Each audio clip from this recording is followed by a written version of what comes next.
আজকে বন্ধুরা এই যে পার্শে মাছ হালকা করে ভেজে নিয়েছি, আর লাগবে আমার এই পোস্ত বাটা, টক দই, আর এই যে কালো জিরা ফোড়ন দিচ্ছি, কাঁচা লঙ্কাগুলো দিয়ে দিলাম,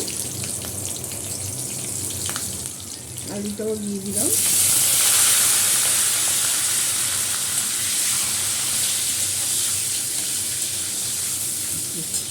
দিয়ে দিলাম,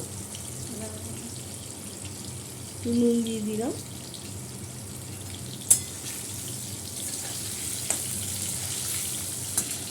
বানিয়ে নেব পোস্ত, সর্ষে না, দই পোস্ত আর পার্শে মাছ, দই পোস্ত বানাবো। এটা একটা নতুন ধরনের রান্না, আপনারা বানিয়ে খাবেন।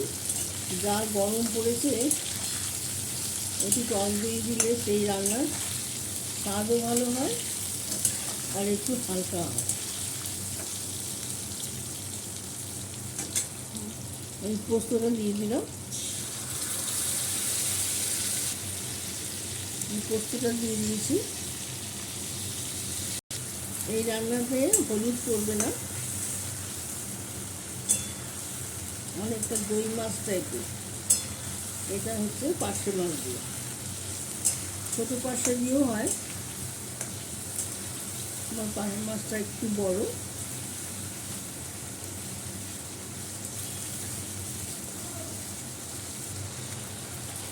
একটু টক দই দিয়ে দিলাম,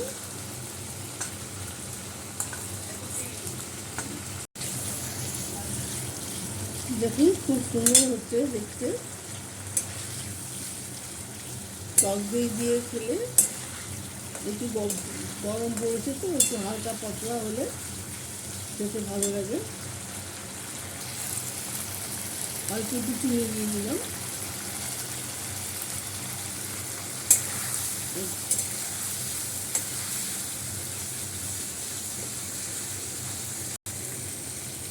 আমার মশলাটা কষানো হয়ে গেছে। দেখুন বন্ধুরা, মাছগুলো দিয়ে দিলাম,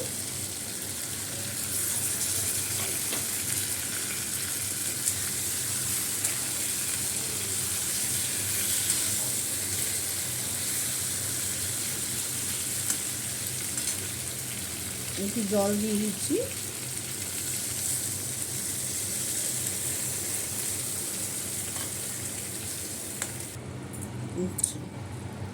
আমার মাছটা বানানো হয়ে গেল। একটু ধনেপাতা দিয়ে দিলাম,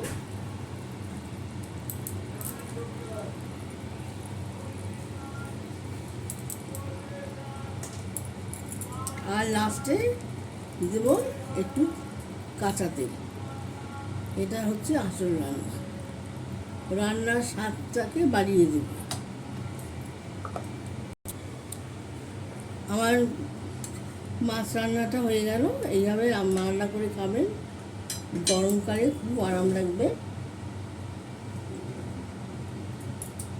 ওই লাস্টের সর্ষের তেলটা, কাঁচা সর্ষের তেল কিন্তু অবশ্যই দেবেন।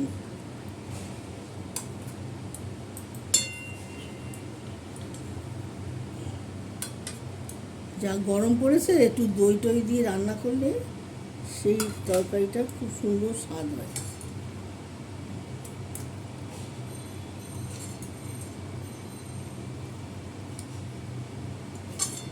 লাইক শেয়ার কমেন্ট করে দেবেন, ইউটিউব চ্যানেলে সাবস্ক্রাইব করে দেবেন।